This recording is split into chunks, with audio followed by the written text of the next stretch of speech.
Yo, what's up, mamen? Kamusta kayo ngayon, mamen? Ay na. Ngayon man, hahanap lang ako ng mga damit na mga quality sa ukay-ukay.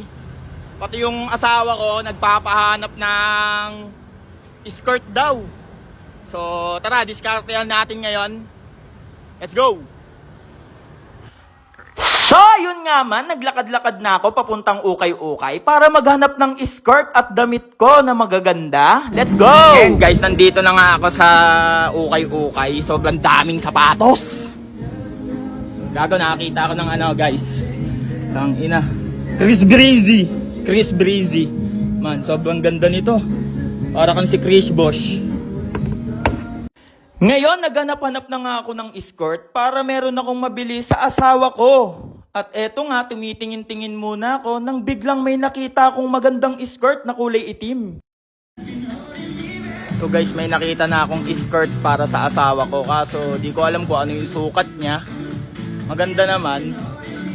Tayo magsusukat nito mamaya. Let's go. At ngayon nga man, nakahanap na ako. 3 skirt ang nahanap ko. Lahat sila magaganda. Pero etong isa talagang quality talaga. Let's go! Ngayon, yung mga skirt ng asawa ko, susukatin na natin. Tara, para makita niya kung gaano kaganda. Boss, pa-fit lang nito. Ngayon, nag-iintay muna ako dito sa fitting room kasi walang bakante. Kaya eto na, papasok na ako sa fitting room para magsukat, guys. Good naman, parang kasya naman sa asawa ko, payat naman ng konti yun eh, no?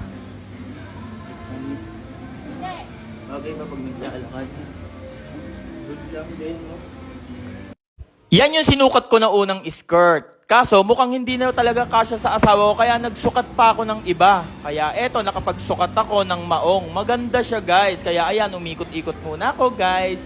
Ang ganda, di ba? Naman to sa asawa ko, bibiling ko to, guys. Sobrang ganda ng pagkakamaong niya. Sobrang quality. Maganda siya, pero parang hindi ko siya trip, guys eh. Kaya eto, nagpalit na ako nung pinaka gusto ko talagang skirt. Ayan, di ba? Ang landi ko dyan, guys. Ayan, umikot-ikot ako.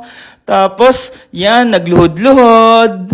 Para makita talaga yung dating ng skirt na to at sumayaw sa'yo, at umikot ulit ako, guys, at ayan na nga ako, guys, sobrang ganda niya para sa akin, kaya nakakatuwa kasi matutuwa yung asawa ko, at ayan na, sinarado ko na yung fitting room, at naging maangas na tayo, guys, dyan na tayo naglakad ng ghetto walk. Ito bibilin natin, sobrang ganda.